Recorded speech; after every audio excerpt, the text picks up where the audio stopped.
Today's episode of The Real Deal with Damian Adams is brought to you by the three-point conversion. Now, the three-point conversion is where fans' opinions matter.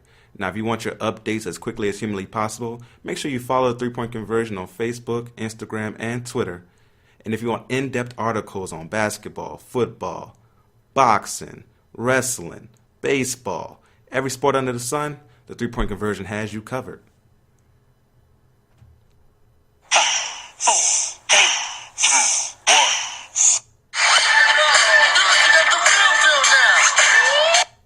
Thank you for listening to The Real Deal with Damian Adams. This is real sports talk for the real sports fan, and I definitely appreciate all you real sports fans who are listening right now. If you're listening on Apple Podcasts, aka iTunes, thank you. Please do not forget to go to the rating and review page and give us a 5-star rating. That 1, 2, 3, 4, 5th.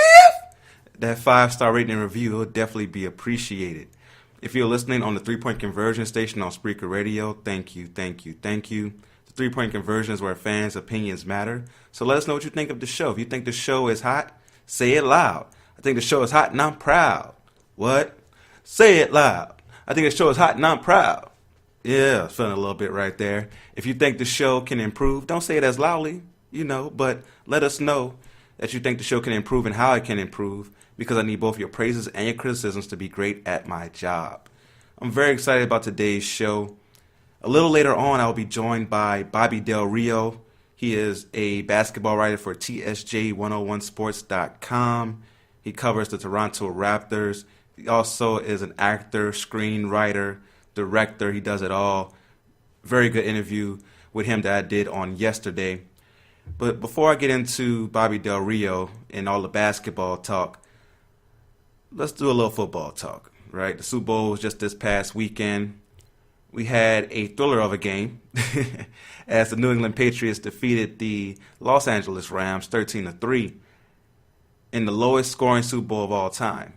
And because it was so low scoring, and there was never a time where it felt like the Rams were going to win. Even when it was tied 3-3 for a big portion of the game, as a fan, you never felt like the Rams have a chance in this one. They have a shot. It seemed like the Patriots had control of the game all the way. And that led to a lot of people saying that this Super Bowl is very underwhelming, boring, the most boring Super Bowl of all time. And we live in a society now where everything has to be the greatest or the worst. It has to be all time, ever. And I say we have to pump the brakes on that. Just hit the brakes real quick and just take a look back. I feel like we don't do that enough. Just take a look back real quick and not even go back super far, because I'm 29. So I'm getting a little up there, but I'm not old yet, So there's things that even I have to sometimes stop and say, okay, I wasn't here for this. Let me take a look back and do some research on it. Let me take a look back and see what has happened throughout history before I say this is the greatest or this is the worst. So what I wanted to do, instead of just talking about the Super Bowl and analyzing it, I already did that on the Real Deal with Damian Adams YouTube page. You can check out my reaction to the Rams versus Patriots Super Bowl. I wanted to look back at some other Super Bowls and see if this Super Bowl was in fact the worst of all time. So we already know Super Bowl 53, 13-3, lowest scoring Super Bowl of all time. But just because it was low scoring, did that make it boring? Right? Because in this game, you had anticipation. For a lot of it, it was tied 3-3. The next big play was going to be that winning play. When Brady hit Gronk down the seam, that was an excellent play. It was very exciting because, oh man, the game's about to change. That was a very clutch play. We've had Super Bowls where they didn't involve any clutch plays at all. Let's look back at Super Bowl 20. My Chicago Bears fans out there would be very fond of this memory. This was the 85 Bears team, Super Bowl shuffle, maybe the greatest defense of all time. Only lost one game that year. That was to Dan Marino's Dolphins. In the Super Bowl, they defeated the New England Patriots 46-10. New England had no shot in the Super Bowl. None. From start to finish, it was over. That's not exciting. It might have been exciting for Bears fans, but somebody can look at that Super Bowl and say, that was the most boring Super Bowl of all time. And My man Walter Payton didn't score. Walter Payton, one of the greatest running backs of all time, some believe the greatest, didn't score. You had William the Refrigerator Perry getting a touchdown on the goal line instead of Walter Payton. That right there may qualify this as the worst Super Bowl of all time. 46-10? Who wants to watch that? Another Super Bowl I looked at, Super Bowl 22. San Francisco straight put the smackdown. Right? They were like, come into the SmackDown hotel, know your role and shut your mouth. Shout out to Jerry Porter, who was on my last episode. San Francisco beat Denver 55-10. Like, yo, that's bananas. In a Super Bowl where you have the two best teams in the league, for one team to whoop on another team like that is just ridiculous. You really can't enjoy that as a fan unless you're a fan of the team doing the whooping that's, conducting the ass whooping. Why would you enjoy that? Again, that could be the worst Super Bowl of all time. Another one I want to look at, Super Bowl 27, right? Now we're getting into the 90s as Dallas defeated Buffalo 52-17, right? And this Dallas team is one of the greatest of all times. They won 3 out of 4 years. And I believe this was the first one they won because they beat Buffalo twice in that run. And 52-17 with a Buffalo team who I believe this was the third straight Super Bowl they had lost in the early 90s. They came into that game probably already defeated. Like, man, we already lost 2. We definitely can't do this against this team. That Dallas offensive line, probably the greatest offensive line of all time. You had Emmitt Smith, the all-time leading rusher. Troy Aikman, who I believe is a little overrated because he has 3 Super Bowls, but still a good quarterback. Michael Irvin, the playmaker. That team was stacked, and even though that Buffalo team is a great team, I think it's underrated how hard it is to go to 4 straight Super Bowls, even though they lost them. 52-17? Who wants to see that? Definitely not me. That's way worse than 13-3 in a game that was close for most of it. Let's look at Super Bowl 29 as San Francisco defeated the then San Diego Chargers 49-26. I believe this is the game where Steve Young got the monkey off his back and got the Super Bowl. And this game was never close, right? Never close. And it's, again, I would much rather see a defensive struggle where you can at least say, we know a clutch play is coming. We know something is going to happen that can be exciting. But if a game is over pretty much from buzzer to buzzer, come on, man. Let's not overreact to what we saw in New England, or not in New England, in Atlanta, by the New England Patriots, and say that it's the worst Super Bowl of all time. Another Super Bowl. I mentioned him earlier. My main man Jerry Porter was in this one as Tampa Bay defeated Oakland 48-21. It was close in the first half, but in the second half, Tampa Bay took off, and it wasn't close. It wasn't a good one to watch, And again, I would much rather have a close game that's a defensive struggle than have a blowout.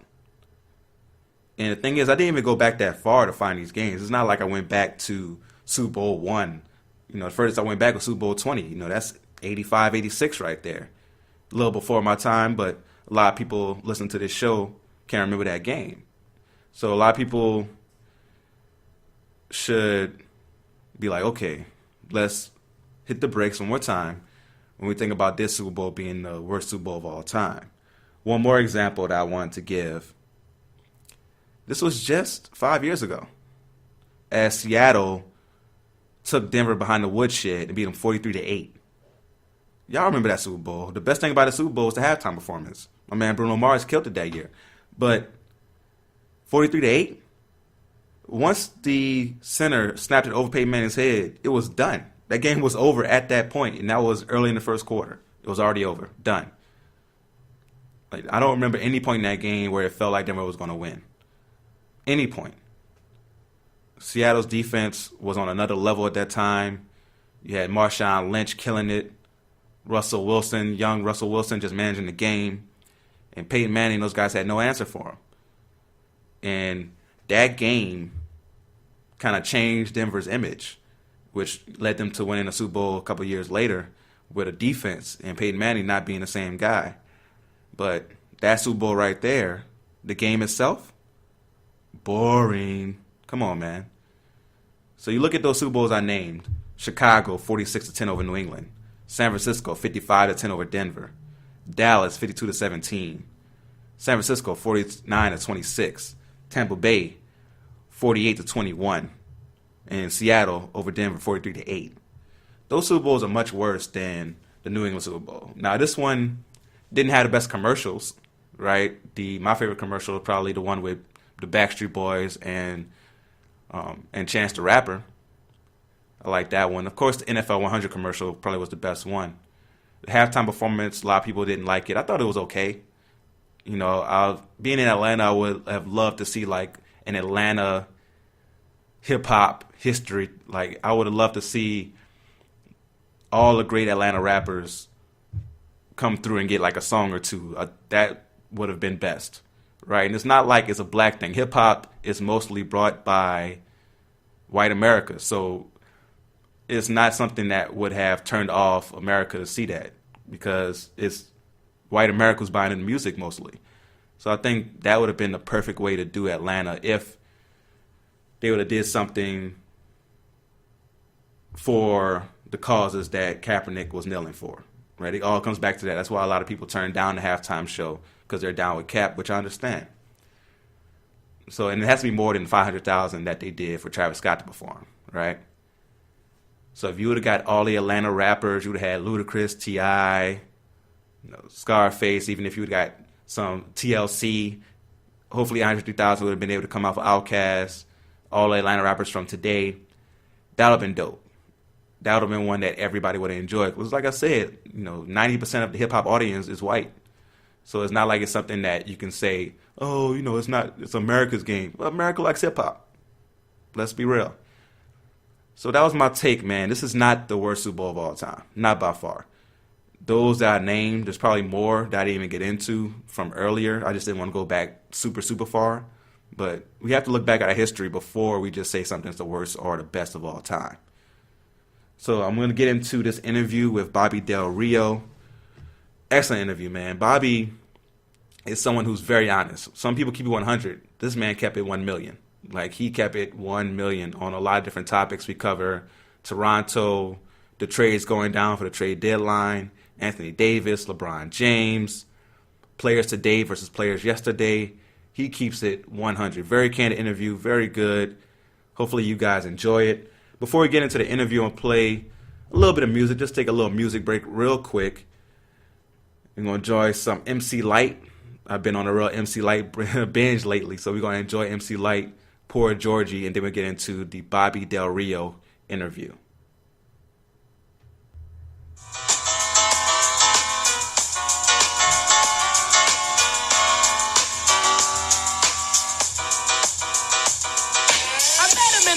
Hanging out one night, he said, hello, I'm George.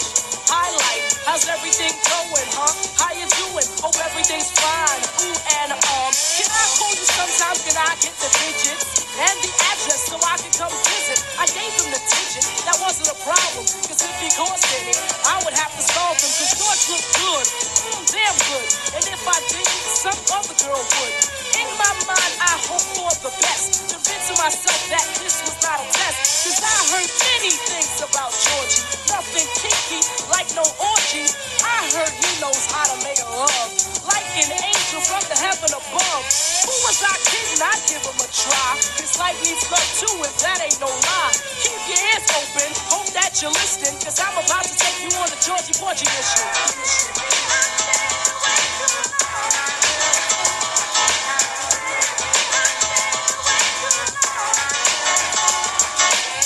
The number, I saw it in his eyes. She gave me the number, I'm surprised.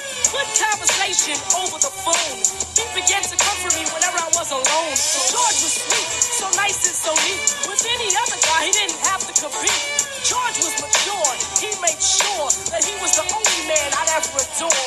Girls, have you ever had a friend that you get with every now and then? I know for a fact George had a lot of girls spread out from state to state around the world. As long as he was smart and kept his girls in check, made sure I never saw them and showed me respect. He didn't have to be loyal like men should be. I don't care about the other girls, just be good to me.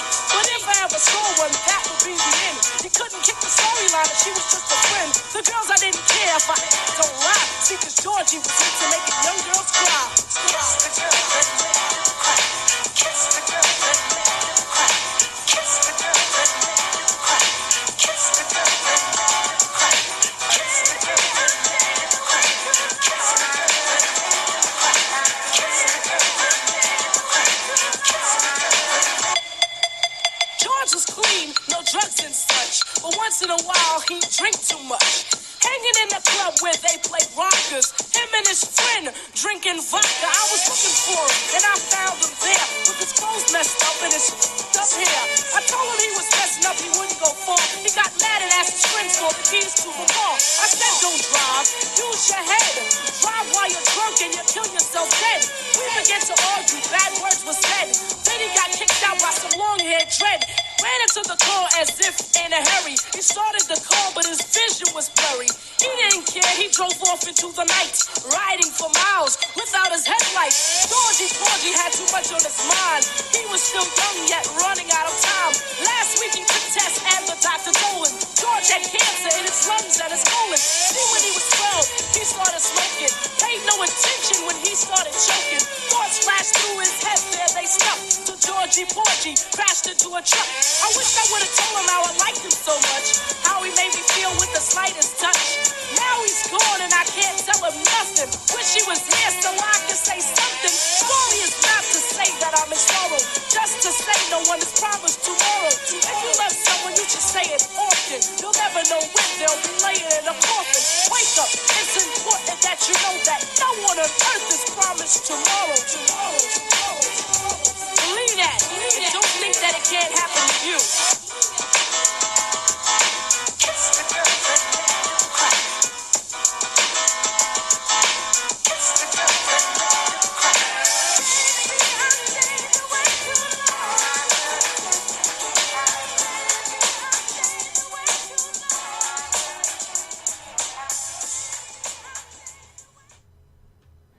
Welcome back to The Real Deal with Damian Adams.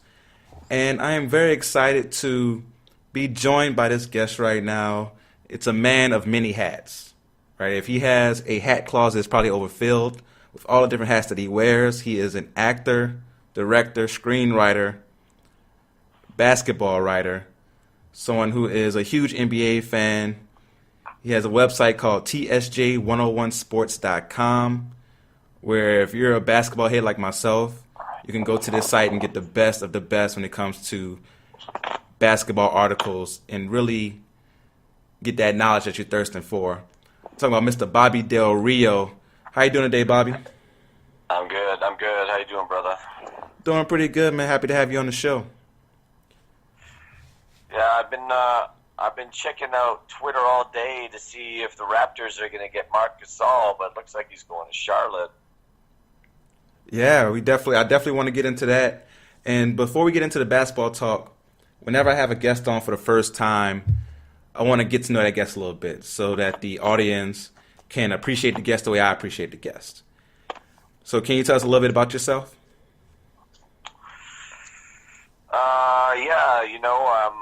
I'm Chinese Italian. I hit the gym 3-4 times a week. I have toned buttocks. That's for the ladies. I've been in the film television industry for about 20 years. A few years ago, I started getting into basketball writing. I started with fantasy basketball writing. And now I cover the Raptors for my site, TSJ. Now, you say you've been in the film industry for about 20 years now. What are some of the films that you've done that people can check out and see your work? I'm up in Canada, right? So I've done a lot of Canadian TV shows. I don't know if people can even access them, to be honest. But I did a show called Instant Star, which was like the same people who made Degrassi, and I did a show up here called Blue Murder. I had some small parts in some American stuff. Like I did a movie called Cheaters with Jeff Daniels for HBO. I did a movie called American Letourneau Story with Penelope Ann Miller. So, kind of a lot of stuff. Like up in Canada, generally what you do is you get a bunch of smaller parts in American programs. And you can get larger parts in Canadian films and television shows. And I've also done a lot of theater, so I've worked around the world as a playwright and a screenwriter, and I have some screenplays in development with some major Hollywood studios. So I don't know, a lot of stuff. I definitely look forward to seeing those.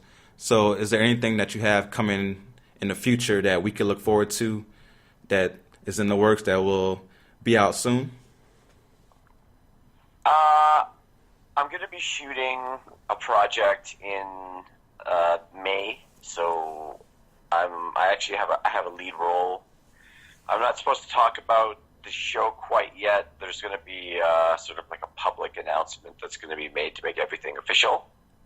But basically, the best way, if anyone's interested in my stuff, is to just follow me on Twitter at @BobMan, because I'm always like pimping all my stuff. I'm always promoting all my projects. But there should be something, I would say, in the next month or so that I'll be releasing. But yeah, like I'm still a current like actor, writer, director, and I have a new project that I'll be shooting this spring. Well, I definitely look forward to that. Everybody, make sure you follow him on Twitter so you can be first to see the new project when he's able to fully talk about it in detail and let us get the gift of the product.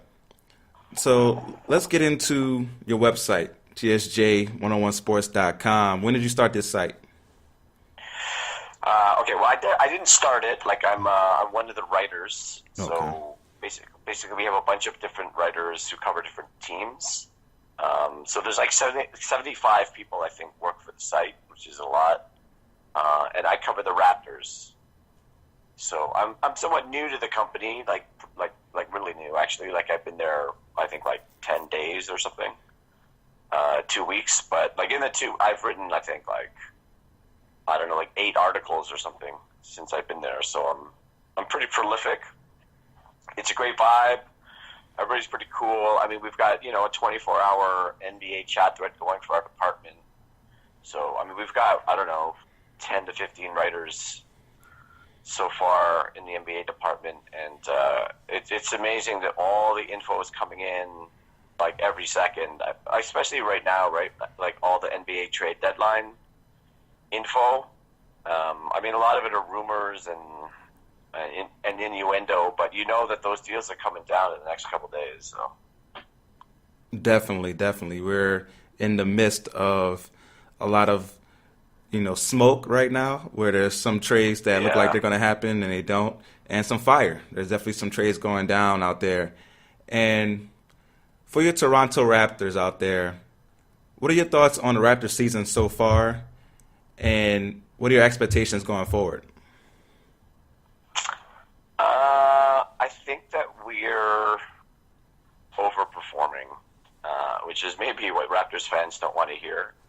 Look, I've also been a Raptors fan since the beginning, so 20-something years now. But I just I was at the game against the Bucks last week, and for me that was a real test, right? Because I was like, okay, we're down 2-1 against them on the series. We needed to win just to tie it up so we have a chance to get that tiebreaker, because there's a very realistic chance we could tie them for regular season standings. So it was very important for us to win that game because it could affect the playoffs, right?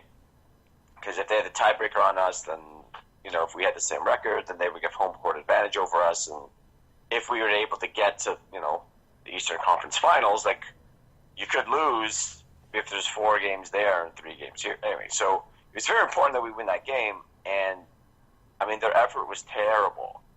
And it wasn't, I was talking to my friend who was also at the game. And my friend was, kind of like, oh, well, the Raptors were off tonight. It's like, no, they got beat.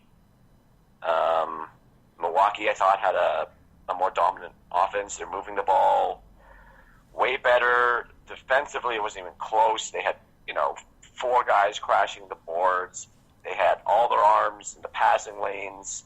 They were doubling Kawhi, tripling Kawhi, and no one else really was stepping up. Like, Pascal Siakam dropped 28, but, he scored a lot of points where, like, Kawhi wasn't around. Or, like, there were sort of inconsequential points, which, I don't know, maybe that sounds a little silly when he gets 28 points, but he didn't really make that much of an impact on the game, right? When Kawhi was in trouble, there really wasn't anybody to step up, and it led to a lot of turnovers. So, I don't know. I'm worried, quite frankly. I'm worried. That's why when the rumors came out today that the Raptors were going to try and acquire Marc Gasol and Mike Conley for Kyle Lowry and Valanciunas, although it looks like that's not happening, I wouldn't be shocked if a deal did go down because, quite frankly, we're not good enough. So we know we've got Kawhi for this season. Beyond this season, it's anybody's guess. I tend to lean toward no. You never know. But we're at least like a significant piece away from getting to the finals, I think. I don't see how we could beat the Bucks in this current condition. That's very, very interesting because I do remember watching that game against the Bucks, and the effort just seemed to be lacking in that game. There was some turnovers where it wasn't like I thought the Bucks were playing great defense. It just seemed like nonchalant play from Lowry and Leonard at times that led to turnovers for the Bucks. And and the only bright spot was Pascal Siakam in that game. And you wonder if that's just a product of maybe a schedule. Sometimes you hear these things like schedule losses, where maybe they had a few games and just a day's pattern where they were just tired for that day. But it seems like you're saying that you believe the Bucks are just simply better. No, I think we got beat, and I was there, right? Like and I had really good seats. Like I was relatively close to the action. And you're right. Like our effort was not what the Bucks' effort was. But I don't think it's because we had an off day. I think it's because their defense was so strong that they just kept sucker punching Lowry and Leonard, and they were making turnovers that they don't usually make, and the Bucks were forcing them, and they were not accidents.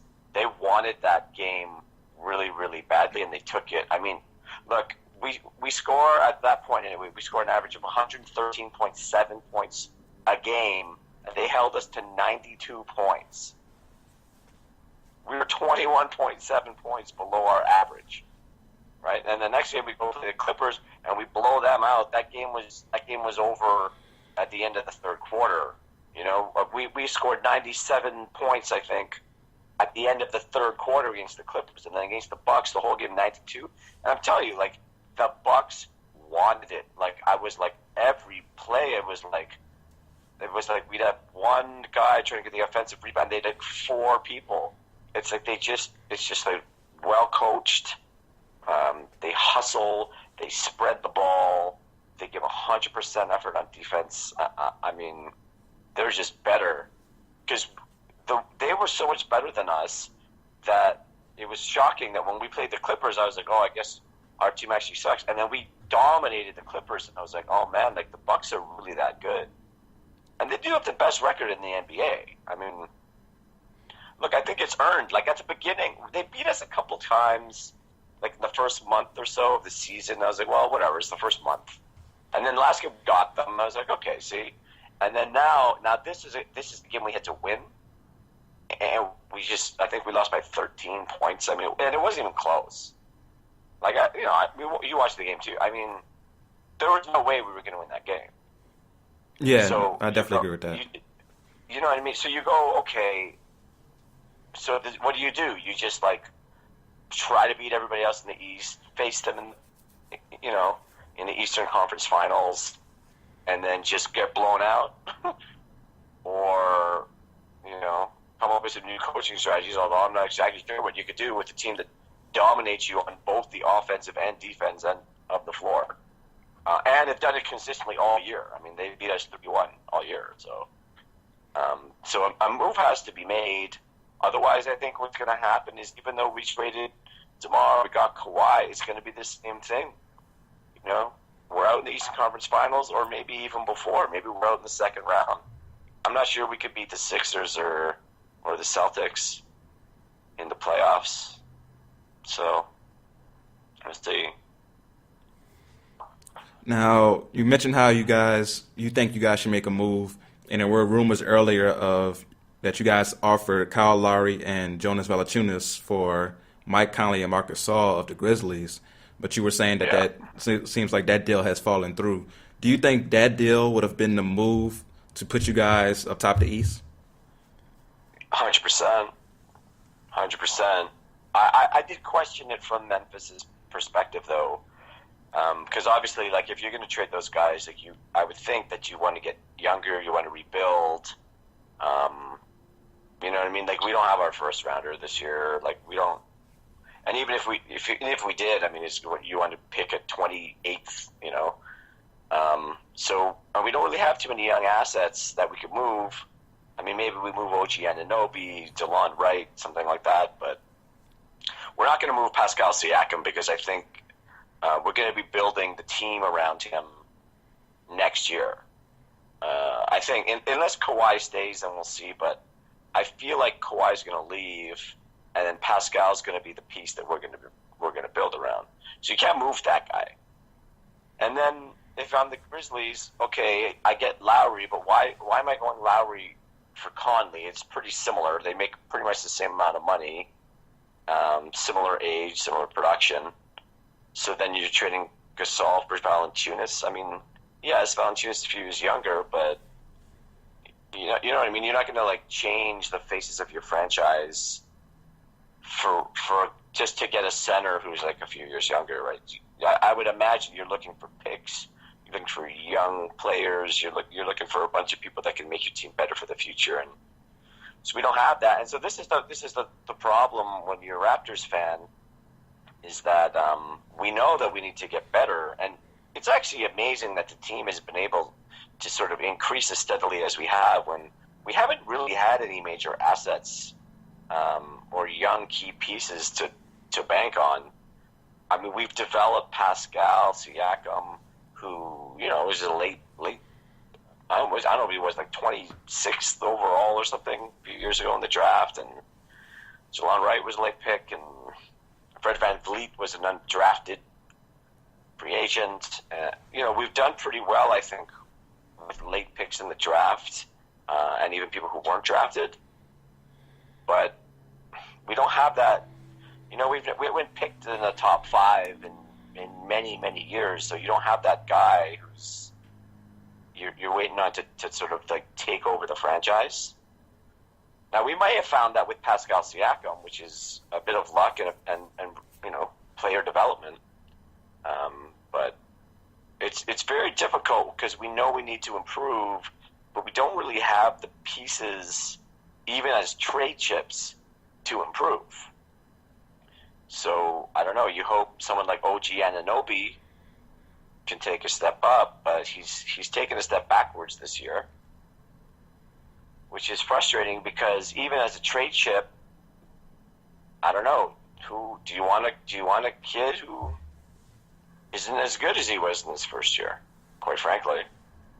So how much value does that guy have in the market, I think he has value, but I don't think that people will be here's Marc Gasol for a deal centered around OG Anunoby. So I don't know. We need to get better, because we're not as good as the Bucks, but I don't know if we can be. I mean, the good thing is that the Bucks, it's their whole team, they're all going to be free agents at the end of the year, right? Bledsoe and Middleton. Middleton, that's a big one. I don't know if they're going to be able to keep him. Brook Lopez. I mean, they're going to lose somebody. I think Middleton's going to walk, and he's going to get a max contract somewhere else. I think he's a little overrated, but he's good on that team. So, I don't know. As a Raptors fan, you go, well, maybe we wait it out, we'll better next year. But this year, I'm very worried. Well, let's move on from the Raptors, who are relatively speaking in a very good place when you think about other NBA teams, like for example, the Knicks, right? So the New York Knicks, who only have 10 wins this year, they decided to make a big move. They traded Kristaps Porzingis, Tim Hardaway Jr., and Courtney Lee to the Dallas Mavericks for Dennis Smith Jr., DeAndre Jordan, Wesley Matthews, and 2 first-round picks. Now, of course, this frees up a lot of cap space for the Knicks next year. And we've seen this movie before. We've got people who have New York Knicks jerseys with cap space on the back because that's been their best player. Cap space has been a major player for the Knicks for a while now. What are your thoughts on this move? Let's start with the Knicks side of it. What are your thoughts on this move from the Knicks side? I actually think that this is the best move I've seen the New York Knicks franchise make in like a decade. I remember the Knicks used to be the place where if you couldn't get rid of your bad contract anywhere else, at least you could go to the Knicks. I remember we got rid of Bargnani. Bargnani's contract was hindering our franchise. Nobody wanted him. He was so inconsistent. He had a couple years left in his contract, pretty big number. And then we were able to sell him off to the Knicks, and that helped turn our entire franchise around. And I've seen New York do that over and over and over again. So this time, when they actually went the other way, I thought it was the right move. I mean, Kristaps was about to, go into a max extension, basically, if you want to keep the guy, which you do if he's going to be a franchise player. And, I looked at his numbers. The guy's, 43% from the field. Doesn't really rebound. He gets a lot of blocks. He can score, but he's been injured for like the last year. I mean, is that a guy that you really want to pin all your hopes and dreams to? And then they get DSJ back. I think Dennis Smith Jr. is going to be a star. I think he's underrated. He's been in Luka's shadow. He had a great rookie season, right? And he's a good piece. Plus, and then with the bad contracts they're clearing out to create, I think they're going to have something like $70 million in cap space. Yeah, I understand. Cap space. You don't want to. It's not a very sexy thing to acquire and trade, but in my opinion, it's the most valuable currency if you know what to do with that cap space. I mean, $70 million. You can sign, you literally could sign KD and Kyrie, and maybe let's say you don't win them out. Okay, maybe you get Chris Middleton and Tobias Harris. That's not bad. Tobias Harris with Middleton and Kevin Knox, Dennis Smith Jr., Mitchell Robinson. There's some pieces there.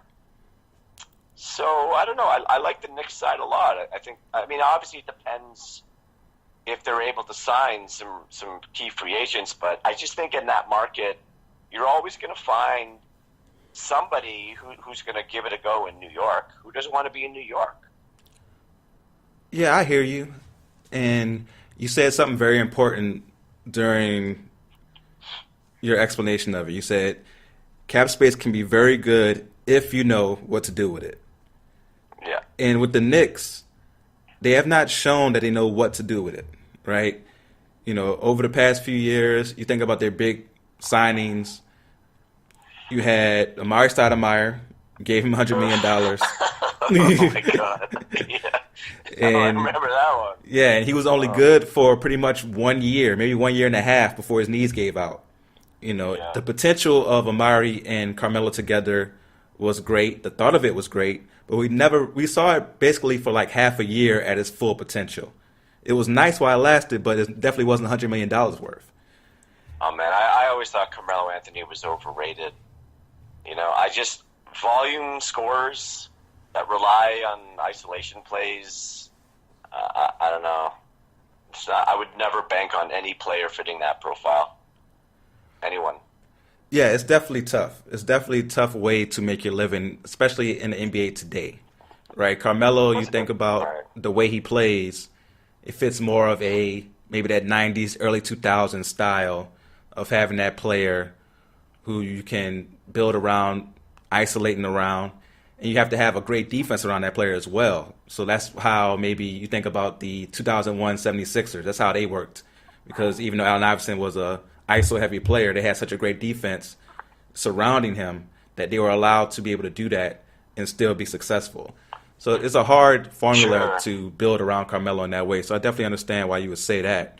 So you mentioned Carmelo. And number one, teams don't win. You don't win when you have those kind of players. Like even with MJ, I mean, MJ's passing the ball, he's getting 5 assists a game, He's all defense, first team. I mean, you got to play defense. You got to pass the ball. It's a team sport. So, I don't know. There's 15 guys on a team.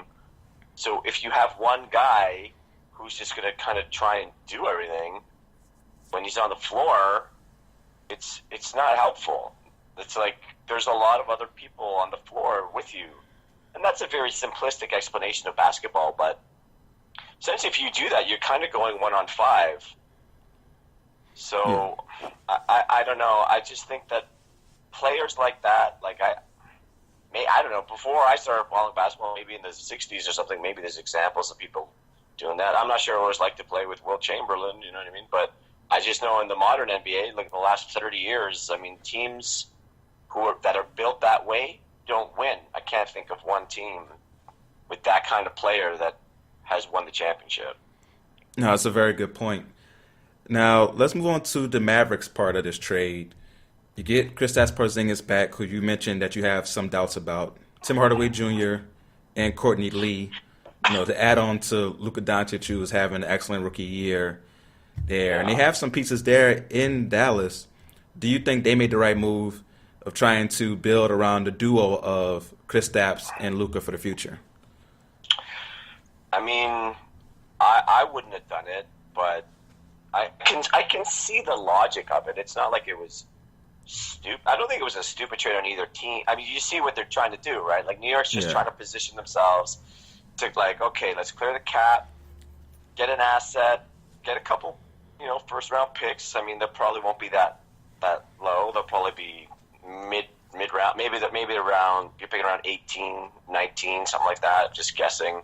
Who knows? But you're basically betting on yourself that you can get good free agents to come. And then with Dallas, I guess you're betting that a healthy Kristaps and Luka is the foundation of every team. Kind of like what the Lakers are trying to do now, right? Trying to acquire AD. So you got those two main pieces moving forward, where if they work out, I mean, they're such dominant pieces. If they reach their ceiling, obviously with LeBron and AD, they're already at their ceiling.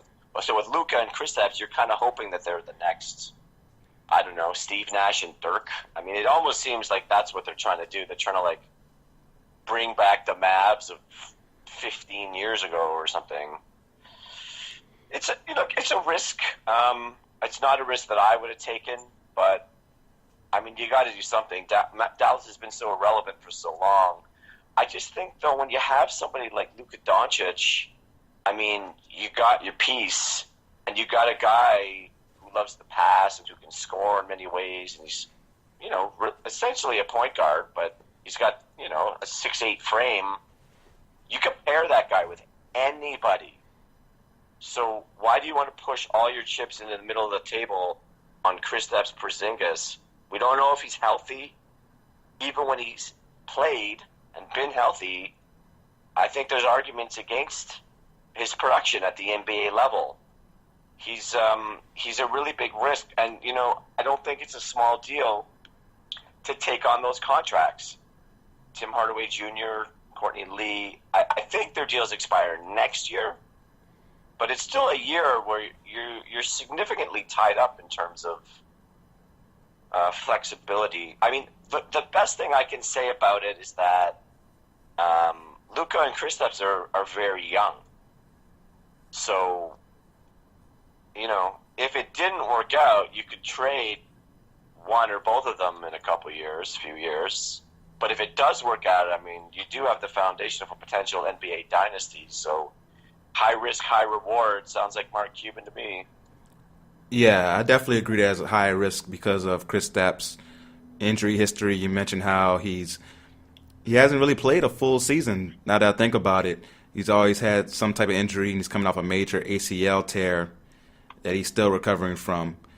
So if let's say he sits the rest of this year, and the Mavs, they hit the lottery, they could be set up next year with a lottery pick from this year. Maybe you get lucky and you get an impactful rookie.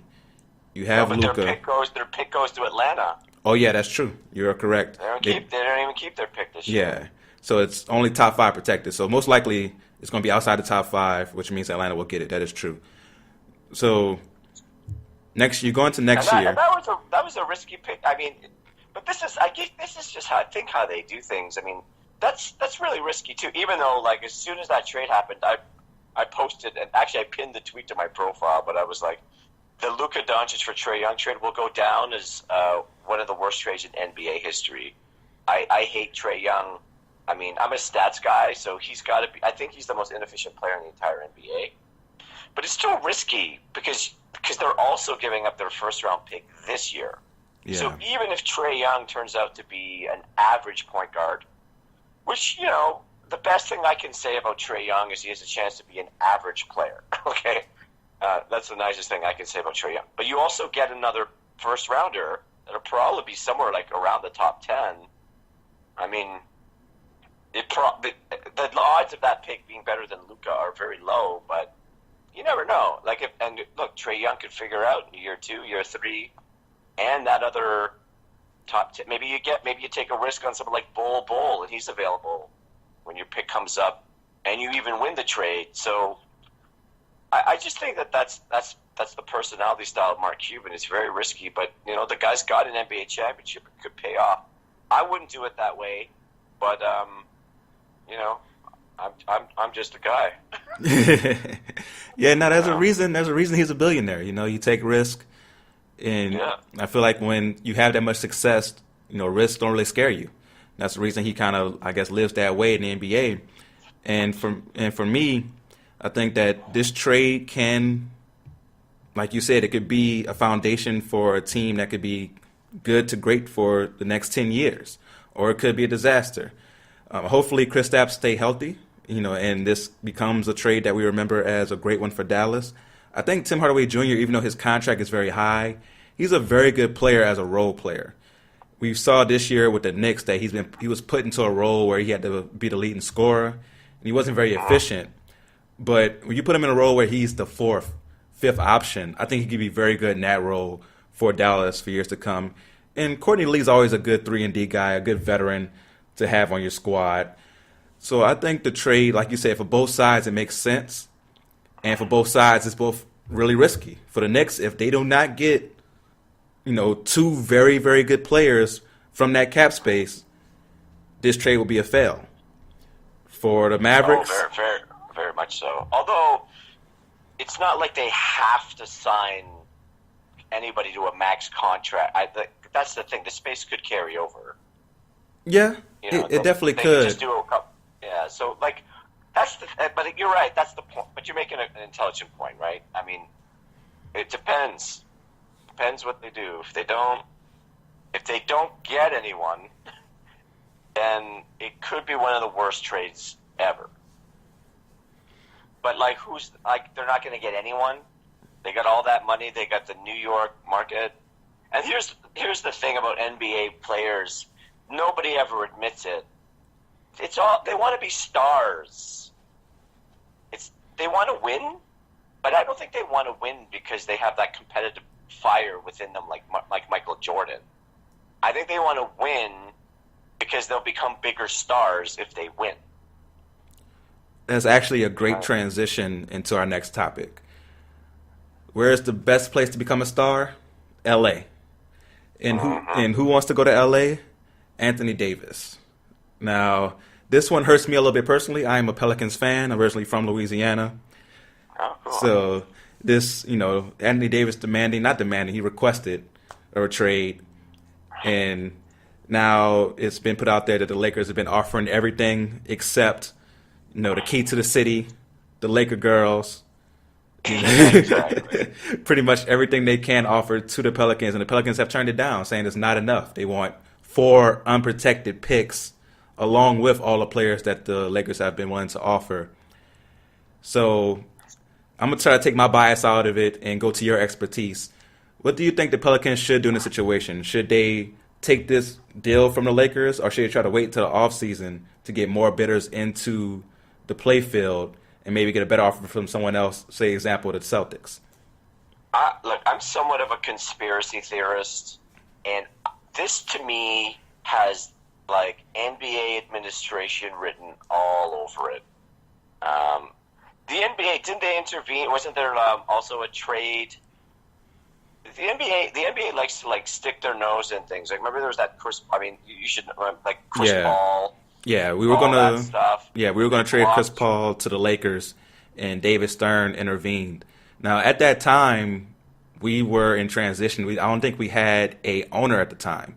So the NBA owned the New Orleans Den Hornets at that time. Right. So it was the NBA making the trade. So when David Stern interjected, it wasn't just him interjecting over an owner. We didn't have an owner at the time. That's how we ended up getting bought by the Saints owner, which is a whole different story and different situation. But yeah, David Stern interjected. What does that tell you? But what does that tell you? It means that the league will intervene when necessary. And so this to me just smells a little like they're not trading him to the Lakers no matter what. When you say give me Kuzma and Ingram and Ball and 2 first-round picks and then and salary cap filler, and then they say yes, and then you turn it down. Oh, you don't want to trade.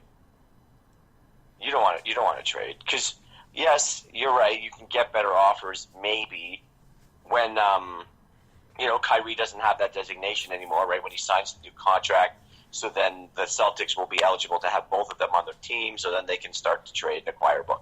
I understand it. Get the Celtics into the bidding in the offseason.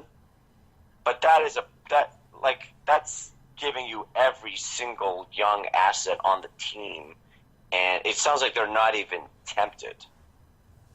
And I think that just shows that they have no desire to trade them to them. And I think that from an NBA perspective, you don't want these agents and players putting themselves above NBA teams, which they are, in a way putting themselves above the league, which they are. And then you have the league fining AD like $50,000 for tampering. Oh, give me a break. What a joke. This guy's going to sign a $300 million extension, and you fine him $50,000 for tampering. Come on. That's not prohibitive. That's a PR move, and it's a weak one. So, I don't know. I think that, honestly, rules should be put in place so these things can't happen. Especially because it's public, right? It's like demanding a trade and making it public and essentially holding, the team hostage. Like, what are they going to do now? You really screwed them. So, he says he's trying to help them out. And I'm like, if you're really trying to help them out, you don't go public with that.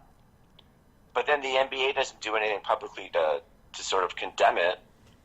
So, but I do think, and this is just my own personal theory, is that behind the scenes, they're like, the NBA would strongly prefer you do not trade AD right now, and not to the Lakers.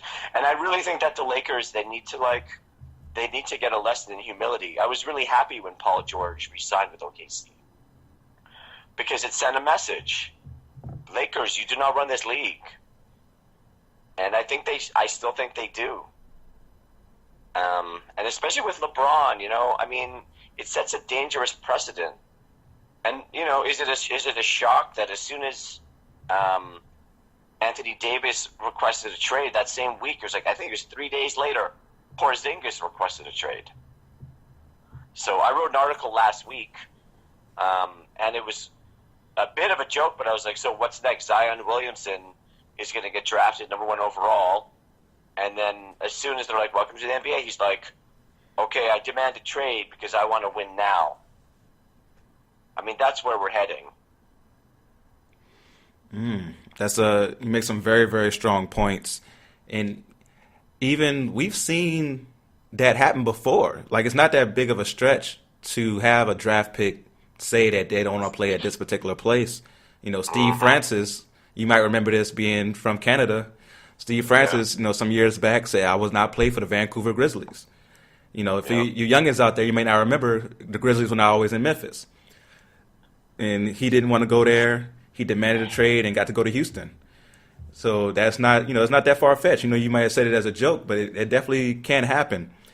And no, it's worse. It's worse. It's funny. Like I had another. It was this article talking about how NBA players are running the league now and it's a problem. And then it was a bit of a joke, but not really. How Lonzo Ball, before he was even in the NBA, through his dad had his own shoe, and yet he can't shoot free throws. Still to this day, he can't shoot free throws. It's like they're learning how to do everything involved in the NBA except play the game of basketball. That's another very good point. And speaking of Lonzo Ball, he may be one of the reasons that the deal hasn't happened. Because but his father, maybe his representation, have come out and said that he doesn't want to go to New Orleans. He wants to try to get a third team involved in the trade so he can maybe go to Phoenix, where he could be the star point guard. Now, I don't know, what they may be smoking. They may be forgetting that Phoenix already has Devin Booker, DeAndre Ayton. So Lonzo Ball wouldn't be the star there. Now, he could help that team. I do agree with that. With his pass-first style, he could really help open up the flow for, Booker and Jackson and Ayton to really flourish. But he's not in a point in his career where he should be saying, I want to go here. You can't trade me to New Orleans. Like you said, he can't shoot free throws. He can't hit threes consistently. He's a decent defender, above average defender, good passer, but his impact isn't enough to where he can, or he should feel that he can say, I want to go here. And like you said, it's setting a standard. Now, the Anthony Davises of the world, they have done enough to where they can put their hat in the ring and say, okay, I'm tired of this situation. Even as a Pelicans fan, I understand his frustration with the Pelicans. Especially, I mentioned how, the Saints owners own both the Saints and the Pelicans. So they feel like second citizens to the Saints, right? And New Orleans is a football town. So they're going to feel that way, off jump because New Orleans is a football town. And then to have the same owner and the same equipment managers, the same training staff, you're not going to be priority. So I feel where he's coming from on that standpoint. I do think that the Pelicans over the last few years have done a better job of building around him. It's just no one can stay healthy. Like the Pelicans this year, they start off the year like 4-5-0, and then injuries happen. And more I think injuries. This is generational. That's what I think. I'm not like a crusty old man, but I'm 41 years old. You know what I mean? I grew up watching MJ, right? MJ, it's not like he lost when he was losing to the Pistons. Before he won anything, he's losing to the Pistons, right, in the playoffs. He wasn't like, oh, I need to demand a trade. Send me to another team. We can't win the playoffs. No, you know what he did? He got better. Now, they get some acquisitions. You improve the team. Everyone is doing that. But he took it upon himself. Jordan improved so much every year, never stopped. That's what you do when you're a great player. And so LeBron James, I'm going to say something controversial, but I think he might be the most overhyped athlete in the history of sports, definitely in basketball. Because what has he really done? Really? So he ended up getting two of the best players in the NBA on his team, okay? And then they won a couple times. But he had to stack the team. And those were pretty much the top guy. They were three of the top 5 players in the league, right? It's almost like he's more of a GM than he is a player. And this is not to take away his accomplishments. He's a very talented basketball player, but I don't think he's as talented as people think. Because really, for the things that he's actually done, he's needed major help. He hasn't really been able to, like, I don't know, he seems to me like more like a businessman and a brand than an athlete. Like, I don't remember Jordan, like, I don't know, like, trying to, like, change his coach. You know what I mean? Can you imagine, like, Jordan getting rid of Phil Jackson? I mean, that would just be ridiculous. Like, Phil Jackson was a vital part of those wins as well, as was Pippen, you know, as was Kerr, as was B.J. Armstrong, as was Horace Grant. I mean, you need a team. This is not to say that he didn't have good pieces. There's nothing wrong with trying to get a better team, but there's a difference between, like, having a competitive fire to fuel your team or, like, having, you know, sort of, like, business power to replace your team. I mean, if you were a coach, coaching in quotes, LeBron James, are you not afraid that he could fire you at any moment? No, that's a very real possibility. Yeah. This guy doesn't even play defense. Not that he can't play defense. He chooses not to play defense. I'm sorry. Like, look, I'm not a professional athlete. I never have been. I used to play at the Y. I'm a lockdown defender. I could change a whole game by shutting down the best guy on the other team. Defense is a very, very critical component of the game of basketball. And if you're choosing not to play it, to me, that just says either you're lazy or you can't do it, or in LeBron James' case, I think he just simply doesn't want to do it. Okay. So then how good are you? MJ was like first team all defense several times. It's a big part of the game.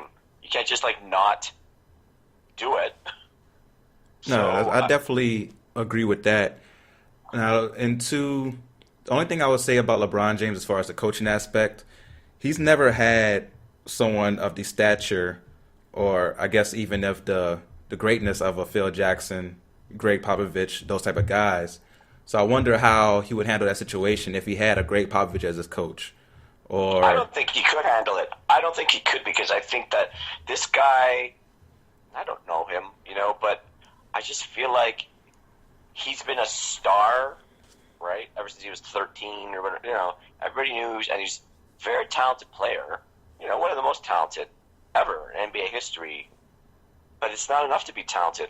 I actually think that there were players in Michael Jordan's era that were more talented than him. But it wasn't about that. It was about his desire to win. I mean, I don't, especially when he played, you could foul really hard. I mean, the Knicks like to foul Jordan really, really hard in the playoffs. I have never seen an NBA player get hit more and harder than Michael Jordan. And it never fazed him. He went right back the next play. It's like that kind of, like, killer competitive fire, I think, is what leads your team to victory. He wasn't calling up Magic Johnson, Larry Bird, being like, guys, the only chance we all have to win is to play together. No, it's like I think Jordan even said that when LeBron put that little Heat super team together. He's like, he wouldn't have done that because he was trying to beat those guys. And that is what this generation does not have. They think that you have to be friends with each other and, I don't know, have the same agent evidently now, right? Like now AD and LeBron are at Clutch. I think LeBron basically owns Clutch, doesn't he? I think it's his agency. They say he doesn't technically have any stock in it. Like, they've looked into it. But it is, you know, his best friend basically who runs it. Right. So a lot of people believe he does have some stake in it somewhere. Right. LeBron has stake in everything. He has since day one. How many coaches has he replaced? Right? And I get it. Okay. He's never worked with a great coach. Well, then he's not very talented at human resources because he's the one hiring the coaches. That's a very good point. That's a very good point. And that comes down to the franchise as well, though. Like, when you think about those years in Miami, there's stories that come out now about him going to Pat Riley and asking for Pat Riley to come down. Pat Riley is one of the greatest coaches in NBA history. He wanted Pat Riley to come down and coach. And Pat Riley was like, no, Eric Spoelstra is a really good coach. give him a shot. And Spoelstra proved it, that he's a very good coach and still coaching to this day that Miami team. So it's on the franchise to make sure that they don't give these players all the power. So I think to bring it back full circle, when you think about Anthony Davis, maybe that's what the Pelicans are doing. Turn down, these massive trade offers from the Lakers saying, Anthony Davis, you're not going to have all the power in this situation. We're going to make sure we do what's best for the Pelicans, not what's best for Anthony Davis. Yeah, I agree. Look, I guess it's difficult because, especially like LeBron James has made it very difficult for everybody in a way, if you think of it that way, because yes, I guess he's empowering the player, but really you can't empower the player without disempowering franchises. So really it's players against owners, but you can't be pushed around.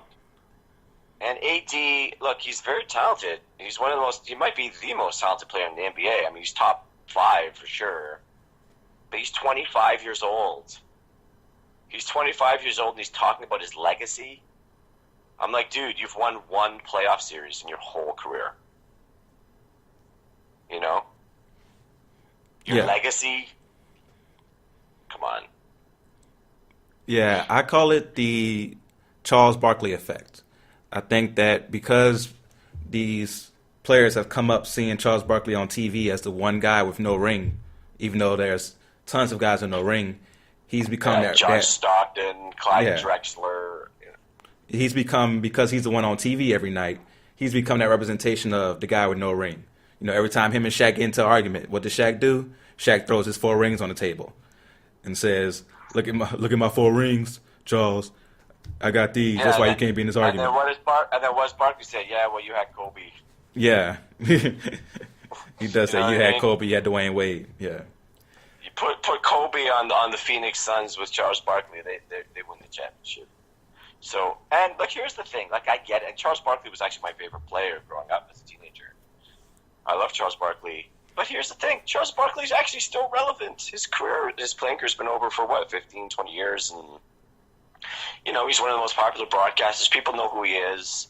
Instead of looking at Charles Barkley as a colossal failure, which, in a way is a joke, it's like, actually, he's pretty successful. Like, the fact that he hadn't won a ring almost helped him get more attention.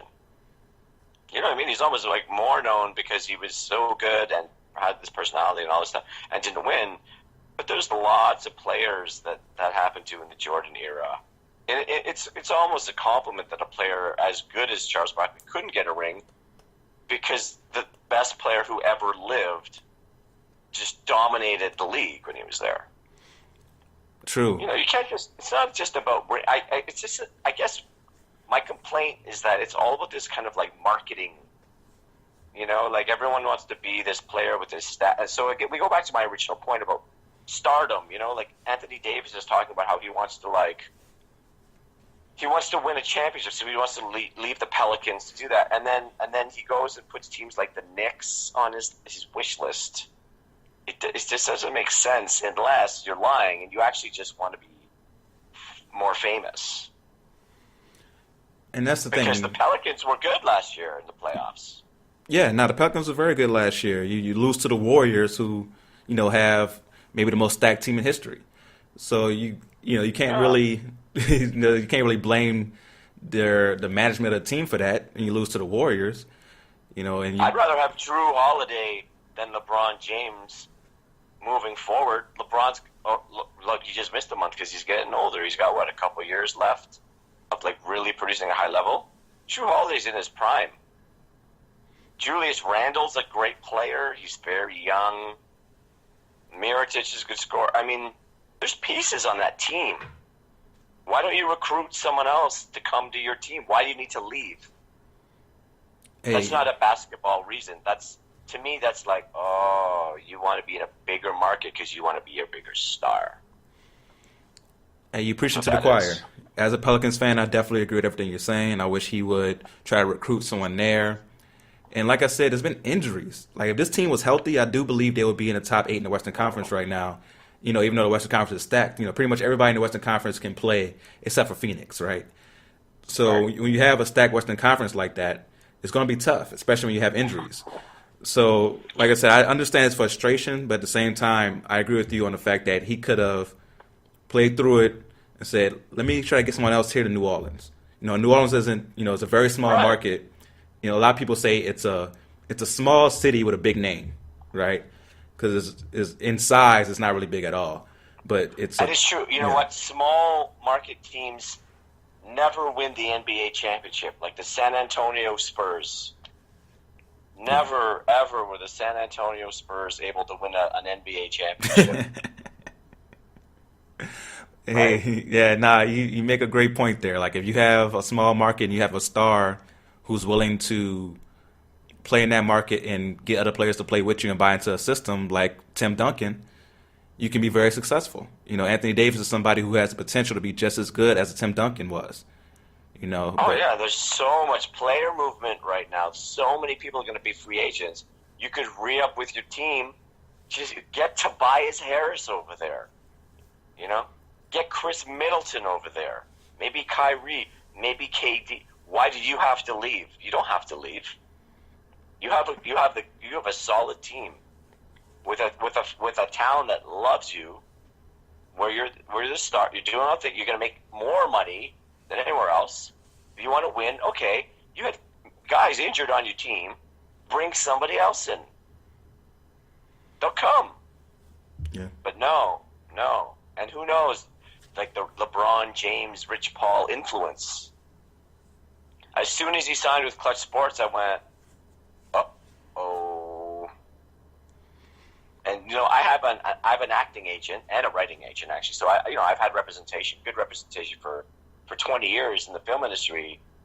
And you better choose your management wisely, because their whole job is basically to give you business advice. And I've had a few different agents over the years, and they all have different pieces of advice to give you, right? yeah. So you need to be careful who you do business with. But as soon as I saw that Clutch Sports thing, I was like, oh no. And it's hard to know who's pulling the strings. Is it AD's being swayed, or LeBron's in his ear, or he just really wants to be a star? You don't really do it. You can't really know. But it's not about basketball. And this is what they don't get, is that those of us that follow the league, we care about the game. We really do. So when these guys are kind of, I don't know, all about themselves, it's not inspiring. No, Anyway. I definitely agree with what you're saying, and I appreciate the passion that you're coming with the topic. And don't want to keep you too long. I did say that we would go over the All-Star rosters and say, who belongs and who didn't belong, and who got snubbed. So let's do that really quickly. So, I don't have much to say about it. I'll just give you one name, and I'll give you one first name. There's only one All-Star snub in my opinion. Luka. okay, say Luka Doncic. But I will say, to be fair, I went through, all the Western All-Stars, and I go, who would you sub out for Luka? But I mean, he's probably the brightest new star in the NBA. People love Luka Doncic. He's got a fire. I actually think he is exactly what the league needs, more than they need this AD trade request stuff. Luka Doncic wants to win, and he's very, very young, and he's very, very hungry. He's very, very skilled, and I think that's part of it. You want to root for somebody that wants to win. This has been one of my complaints with Kawhi Leonard this year. Kawhi Leonard is probably the most talented Raptor I've ever seen. I've seen every single Raptor in my life, and I think Kawhi's the most talented. He's number 4 in the league in PER right now, his player efficiency rating. He can do everything on the court. He's excellent. But and I don't know if he just keeps it inside or what he just doesn't have that fire, that MJ Kobe fire. That we are going to win this game no matter what. And it's you don't have to do that to win. Tim Duncan was kind of quiet and stuff, but I just think that's Luka Doncic has that. You need a little bit of that sort of biting competitive spirit to motivate your teammates. Because not everyone's motivated by just, oh, you're really good. It's like sometimes you got to wake people up. Like, and I'm not advocating this. And again, I keep getting back to Jordan. I just love the guy, But I mean, he would punch his own teammates in the face in practice. That's crazy because he wanted to win so bad if they weren't like working hard enough. Like he got in a fist fight with Steve Kerr. But this is that's not good for anybody's image, you know what I mean? But he wants to win so badly. Do you think LeBron James would ever do that? If anything like that happened, the first thing he would be like is like, nobody was filming that, right? Yeah. So, I don't know. Luka's good, but who would you swap out? Look, the West is stacked. DeMar DeRozan, for my Raptor days, I respect DeMar, but, if he was in the East, maybe he'd be an all-star again. I don't think Kyle Lowry deserves to be an all-star this year. I don't think he's been very good this year, quite frankly. But the West is way better than the East. But I don't know, is it you have to take the best players from the East and the best players from the West, or could you just take the best players from the league? Because already they're doing this weird thing where they're like captains and they're just taking the players and randomly assigning them to different, you know what I mean? Yeah. No, Which I definitely... I find very confusing. Yeah, no, I definitely agree with your point on that point. I think that they should get rid of East and West for the All-Star game. If you're going to do the captains and have it the old school playground style where you pick your team, have it to where you have the best 24 to 30 players in this game. Even this year, they've added Dirk and Dwayne Wade as kind of like a ceremonial thing for them, because D-Wade's announced this his last year. Dirk hasn't announced it, but Dirk looks done. So, so for those two guys to be added into the game, that just lets you further know you should get rid of the whole East-West thing. Because with the Eastern Conference this year, I had a episode earlier this month where we picked our own All-Stars and we went by the East and Western rules. With the East, when it came down to like those 10th, 11th, 12th spots, you're reaching a little bit. Like, is this guy really an All-Star that I'm about to put right here, right now? And in the West, you got poor guys like Mike Conley, who's been playing at an All-Star level their whole career with no selections because they're playing in such a stacked conference. So I definitely agree that they should get rid of East and West and just get the best 24 to 30 players in the All-Star game, since you're already going to be able to pick the players. But if I had to pick... that's it. Like, decide. You need to decide what you're going to do. Like, are you going to, okay, so East against the West, which is how I came up loving that format, and then you mix it up. But, okay, if you're going to mix it up, then you got to mix it all up, and you get the best guys. But now I don't know what the hell they're doing. It's kind of like, East and West, but the fans can vote. But it only is like 50%, and then it's very confusing. And I covered the NBA as a job, and I'm still like, wait, what? Who? How? Who? But now he's here, but at only 20%. But actually, it's just like, guys, just make it easy for yourselves. It's either East against the West, or it's like the best 24 guys in the league. Yeah, I definitely agree with that point. And if I had to pick one person as a snub, Luka's a very good pick. I like Luka, even though as a rookie it's very hard to make the All-Star game. Even LeBron James, who we've mentioned is a great player, that you may not like him as a leader. Still, he didn't make the All-Star as a rookie. It's a very tough task to do. One player that stood out to me, you mentioned him earlier, Tobias Harris. Tobias Harris has been balling out this year for the Clippers, and I think he's been more consistent than, say, Klay Thompson. Klay Thompson's been very hot over the last month. Warriors went on that winning streak. They look like themselves again. Look like they're going to walk to another NBA championship. But before that, Klay Thompson was very inconsistent on a long drought this year, while Tobias was very consistent and was one of the leading players for the Clippers this year. So that's somebody who I thought should have been put in, was Tobias Harris. All right, he's a great player. I bet you could name 10 guys from the West, man. The West is so stacked, and I don't know. I mean, look, you can't really put asterisks beside people's names and stuff. But even again, I'm not necessarily a LeBron hater, but I'm just trying to keep things real. Yes, okay, been to the finals 8 times in a row or whatever. But like from the East, you know, it's like that's why. And I'm a Raptors fan. I cover the team, and I'm like, I don't know, the Raptors aren't better than 4 to 6 teams in the West, but in this conference, maybe we might be the best team in the Eastern Conference. I think it's the Bucks, but we're right there. But it's just, and look, in Jordan's days, it was the East that was the big conference, and then powers gradually shifted to the West, but it's just stayed there now for so long that you go, okay, like, is it actually going to shift back, or is this a case where we need to, like, I don't know, like, change something? Yeah, You're already changing all these things, but yeah, it's definitely weird that the power didn't shift in the last. Jordan retired from the Bulls in '98, and so for the past 20 plus years now, the Western Conference has been the dominant conference. It is weird that it hasn't shifted back over yet. LeBron, it's still an amazing feat to go to the finals 8 times in a row in the Eastern Conference, because you still think about some of those years. You had Boston with the Big Three. You had some very strong Indiana teams there.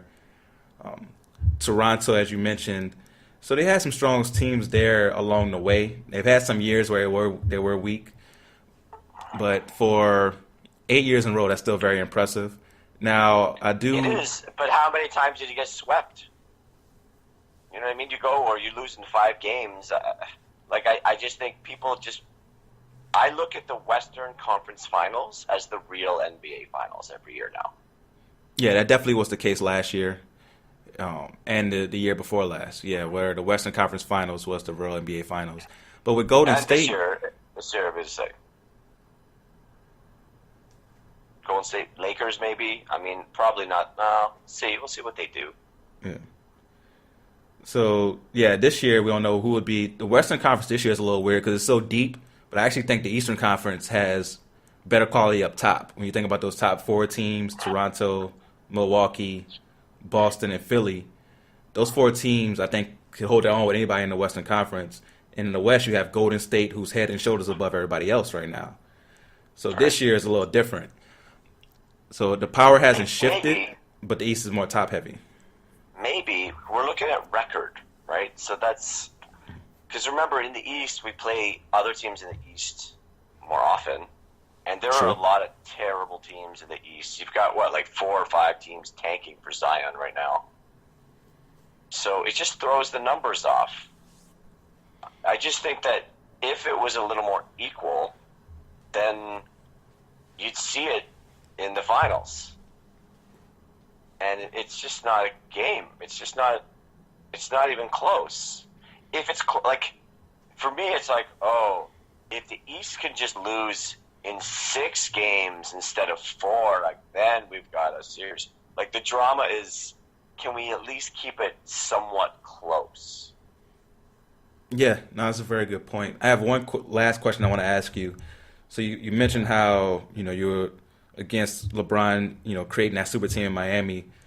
So how did you feel about Kevin Durant when he joined Golden State? He's weak, and it's a tough thing because you can't change history, right? So you're not just going to go back to the way things were. It's become this way. So I wasn't shocked. I mean, it's not worse than when LeBron created the Heat, and it's kind of like, this is what you do now. But I don't know. I guess it's also there's always been super teams, if you think about it in NBA history, but the difference was that the Miami Heat, they kind of did it themselves. You know what I mean? KD's, they're kind of whereas before it would be you have a brilliant GM. I mean, look, you could make an argument that when the Bulls got Rodman, that was a super team. But it's not quite the same thing, right? It's not a bunch of buddies who are like when LeBron, D. Wade, and Bosh decided to play together, I think they were deciding oh, should we go to Miami, or should we go to Cleveland, or maybe we just go to another team. We'll all go to New York. And then I think they kind of decided, oh well, I think I'd like to spend a few years in Miami. They've got a nice beach. Like they kind of were like looking like NBA franchises the way that you would select a cottage. Should we get one by the beach?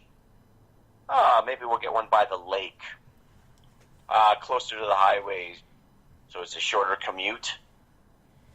And I just think it's problematic when you do that, because now, very much so, it can't really be about the team. It's about these guys, and it's almost like a vacation.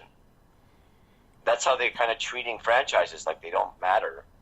They're just, oh, I know I'm going to make my money. I'll just, what am I in the mood for? It just sets up, and the precedent is set now, right? So these guys, they just go, okay, I'll play here for a couple of years, then I'll move here, and then I'll go. You don't want to take away a player's agency. I get that. But, I mean, once the Pelicans lose AD, they might have to relocate. Yeah. Depending on what it does to attendance. No, it's very true. It might destroy the entire franchise. Because one guy's like, I got a new agent. I want to party with the Laker girls. Bye. So I hope that doesn't happen for your sake and for New Orleans. But it's on the table, man. I mean, Seattle and Las Vegas are just waiting for NBA franchises right now.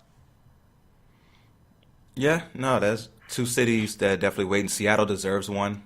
I don't think they ever should have lost the Sonics. And OKC's done a great job with the Thunder, though. So, it's a blessing in disguise there where, OKC got to get an NBA franchise, and that fan base has, just they've killed it as far as having a franchise. They've been pretty lucky. They haven't gone through any really bad times. They haven't gone through any rough patches like other franchises have yet. But OKC has definitely killed it as a franchise, and their fan base has killed it. But, man, I want to thank you for coming on to the show today. I love how candid you were and just how you came and dropped knowledge today. Please tell the people where they can find you, follow you, and where they can see your work. The easiest thing to do is follow me on Twitter at @BobMan, BOBMAN. There's links to all my articles for TSJ 101 Sports and all my different artistic projects. And thanks for having me, brother. I really enjoyed our time together. Oh, no problem at all, man. Thank you for coming on again. I want to thank everybody for listening to The Real Deal with Damian Adams. If you enjoyed the show, please share it with your friends. Don't be selfish. Don't keep it to yourself. You got to spread it around the macaroni and cheese, spread around the mashed potatoes. Let everybody get some. All right, until next time, make sure you follow me at The Real Deal, WDA. That's on all platforms, social media, like Snapchat, Twitter, Instagram, all that good jazz. And until next time, go real or go home.